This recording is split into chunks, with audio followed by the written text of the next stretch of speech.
Hey everybody, this is Tom English. I'm here with David England.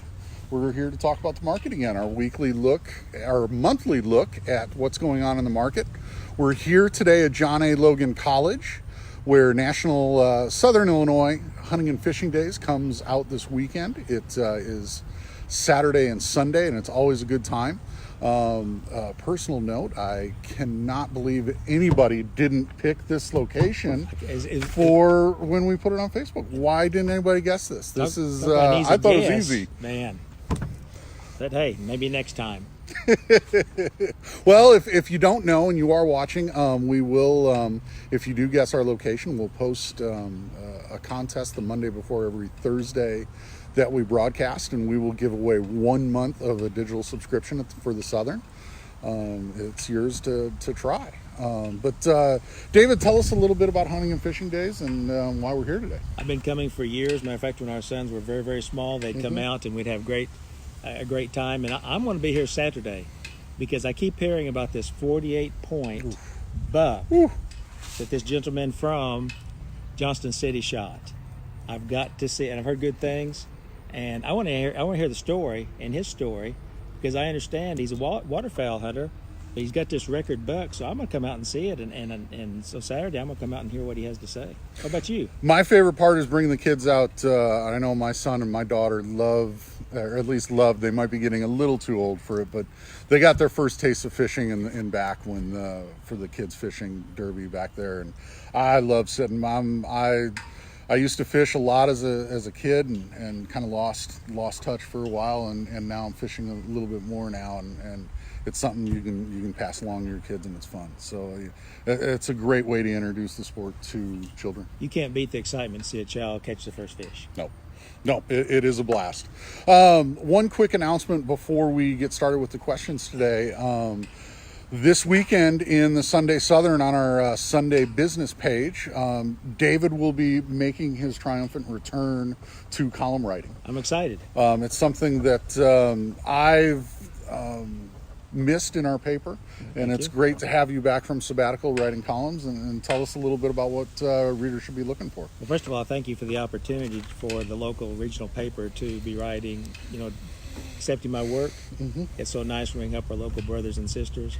I've got so many exciting things to talk about. One of the things we're going to look at is, in last year in November, I got in touch with you and said, hey, we've got another downturn coming, and doggone it, 17% after that's what it dropped.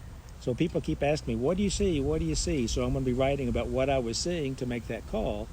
We're going to take a look at, how do you spot a market top? Because a lot of people, after this 10-year run, are thinking, man, should I get out? Now, we don't tell people to get in or get out. I'm an educator. I teach people what to look for, and they make their own decisions. So what I'm going to do is I'm going to go all the way back to 2000 and 2007 and analyze the tops, show people what to look for, and then we're going to bring real time in and take a look at where are we now and teach people, if you would have known these, of course, we can't go backwards in 2007 and 2000, but if you knew back then, now, then you can make a better educated decision, and that's what it's all about. And so that's just some of the many exciting things that we have. And not only that, with the newer technology that you have, then I can really, really extrapolate my charts better. Yes. And make this whole thing a lot easier to understand. So I'm excited. I'm pumped. All right. Well, let's get right to it with the questions. Yes. I keep tapping the table and keep hitting that, so I apologize for that. But tell us, update us a little bit about the inverted yield curve. We talked about this a little bit, but update us on this. Let's go back to last month when we were at the DuQuoin Fair. The media were talking about recession's coming. We got this inverted yield curve. And I discussed it that, yes, at that point in time, the shorter term was a higher yield than the longer term. And there are times previously that signaled recession. But I went to explain, inverted yield curves do not cause recessions. But the items that make a yield curve inverted can cause recessions. Not immediately, but down the road. And guess what happened? And another thing I said, Tom, is calm heads prevail. Yep. Guess what's happened in the last month? The yield curve is no longer inverted. Now, that doesn't mean that it may not reinvert. But for those people that, due to emotions or fear or greed, went and sold out of all their stuff just because of what they saw in a lot of the national media, they have regrets now. So one of my sayings, calm heads prevail. Okay. And we'll put the truth out. All right. So a lot has been made of about the Fed and interest rates. Will the interest rates ever? Will the U.S. ever drop interest rates below zero? Well, let's take a look at a macro global. Some of the industrialized countries already have sub-zero rates. So that means that pretty much you're paying the bank to hold, for them to hold your money. In our situation in the United States, we aren't anywhere near that with the real rates. Now, when you take inflation away from it, it could be. But I don't see us dropping, us being the United States. I see a plateau of around 1%. If it should drop underneath that, it would be because other conditions that we aren't aware of would make us drop. But I think the bigger question, and that was a great question that they asked, I think another question that may be even of greater importance is what are our watchers, our readers, what are they going to do if it happens? Because it may not be an all negative situation. Let me give you an example. Okay. I take things from a pragmatic standpoint. How can all this information be helpful for us? But let's say that if the housing mortgage rate should drop, and let's say that it should drop more than 1% other than what you have financed now. Now, that's not always the thing just to jump in and refinance, because there's so many other things that's involved. But if that mortgage rate should drop, now it's not linked 100% to the 10-year note, but it's like cousins to it. Okay. So if this drops for people that have a credit card debt that's tied to prime, other kinds of debt, it could keep their interest down. But hopefully a lot of people don't have that much interest. Interest is a good thing when you get it. Yeah. But it can wipe people out, and you can be slave to the lender when you pay it. Yep. So if they go lower, it may not be such a bad thing for us. Now for the banks, as long as if they can keep their spread, they're okay. But it could be a challenging time for some of the banking industry. So what are your thoughts on inverse thumbs? Kind of tell the public what they're all about, and what are your thoughts on them? One of the exciting things that we have today in the last few years compared to in the 80s, the 90s, and the 2000s are the different kinds of funds that are out there. So by the way, if all you're investing in is in stuff that was only available in the 70s and 80s, you may want to rethink some of these other funds that are there. But what an inverse fund is the value of it goes opposite of what it tracks. Case in point, an S&P 500 index fund. As the S&P goes up, then the inverse goes down. So people say, why would you want that? Well, let's look at the other side of that. When the S&P goes down, this inverse fund will go up.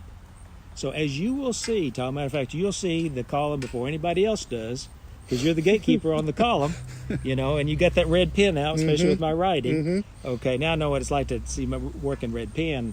I used to use it when I was an educator. But many people will have the first chance whenever this thing rolls to prosper during a downturn instead of being a casualty. Okay?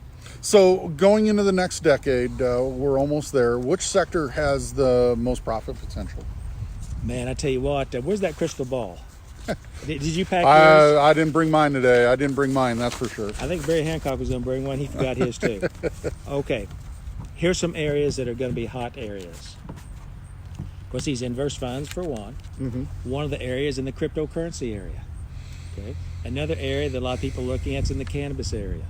Okay, but now keep in mind, even though some states have made it legal, some have not, and ownership of cannabis companies and stock from a federal standpoint may not be legal. So we got to keep that in mind, because we never, ever get involved in something that's even in the gray area. Yep. But one of the areas that I am really excited about, and that's the IA, or AI, artificial intelligence. There's another one, IA, but that's for another segment. So that is where more and more of the regular items are being taken over by robots. Now, the first thing people do is they jump to the conclusion, okay, my job's going to be wasted. My job, all this, it's going to be gone. No. But the facts show that our employment, people that are employed, will continue to go up. They're going to be, they go on to McDonald's and they say these kiosks. But the facts are that opens up more opportunities for other jobs at these fast foods. But where it's really going to hurt, Tom, this is one of those areas where artificial intelligence is going to bring many opportunities, and where it's going to really hurt will be affected even in the white-collar industries. Okay. Okay. But what does it happen? We're here at beautiful John A. Logan College. There are people that are already coming back to school, whether it's in the continuing adult ed, whether it's in regular classes, to get retrained. This is going to, you get two groups of people. You got the people that are going to sit around and complain about all these jobs lost and don't get off their hind ends to do anything about it. And then you're going to have people that are already enrolled in classes that see themselves, I've got to be retrained, and then they're going to be getting these new jobs. Well, let's just take a look at, for example, take a look at the Southern. If you don't mind, I'll use that as an example. Take a look at your previous position, the marketing director. Look at the qualifications they have to have now. They must be oriented in social media. They've got to be able to do these types of things, Facebook. They've got to be able to post on the social media and these kinds of things, and to really bring AI in. Look at us. You're a newspaper broadcasting. That's a positive. Look at the many, many new opportunities. 20 years ago, a little longer than that, when I was in college, if we did this, it'd have to be through a TV station with a couple $1 million worth of equipment. Yep. Now look at it. So I don't look at artificial intelligence as a negative. I'm the group that's going to be able to use it and benefit from it and help others. So with October coming right around the corner, will the market start correcting then? Stats show us that September and October are usually the months, Tom, that we usually have our pullbacks. And so we're going to take a look at that. Anything can happen. We've had some years that we've prospered during October. But I will tell you this, with so much of the trading that is keyed off of algorithm trading, where they'll actually have buy and sell signals due to certain words that certain people will say in the media, news events, Fed, politicians, or whatever, that can drive the market. So one of the things we will have increased volatility. I'll guarantee you that, and especially in the next year or two. Okay? All right, $1 million question. When will the next recession begin? Where'd that crystal ball go? Yep. All I can say is everything business-wise is cyclical. Okay. It goes in a circle. I am not saying that our recession starts next week or the next month. Nobody knows, because there's so many moving, spinning plates that does this. But we do have one ahead of us. You know me, I'm a very optimistic person. I'm not a pessimist. But one of the things is I know we have a recession coming. The question is we don't know. But Tom, I think, and it was a great question that they asked, the bigger question, how are people positioned? How are their portfolios positioned? Especially those that are nearing retirement or in retirement. How are they positioned for whenever it starts? Are they going to be wiped out, or are they going to prosper? Imagine, Tom, somebody that was going to retire in 2000 or in 2007, and their portfolios could have gone down 40, 50, or 60%. They couldn't retire. If they did retire, they've got to change their quality and lifestyle. So that's why this is so important. It's going to happen, but we don't know when. Okay? So you said, there's a lot of spinning plates when it comes to watching for Yes. a recession. What are some of those spinning plates, those signals that you see for a recession? Well, it just so happens I will be writing about those in the column. Well, the first one's a GDP. As we speak, the gross domestic product still around 2%. Now it is weakening just a little bit, but that thing fluctuates. Matter of fact, if you go back to this same quarter in 2016, it was the same amount. So to me, the sky is not falling. Okay. Another thing is retail sales, very important. Industrial production, okay, and non-farm employment and personal income. Now, the last time in 2007, which one of those that went down the furthest or really started to signal? Retail sales. Okay. By the way, as I speak, retail sales have not started to die. They have not, I repeat, have not started to dip.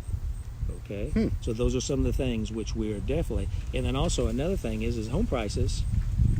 They've kind of softened in the last few periods. The last numbers that just came out yesterday shows the home sales and home prices are on the increase nationally. Home sales, not prices. Okay? So those are some of the things.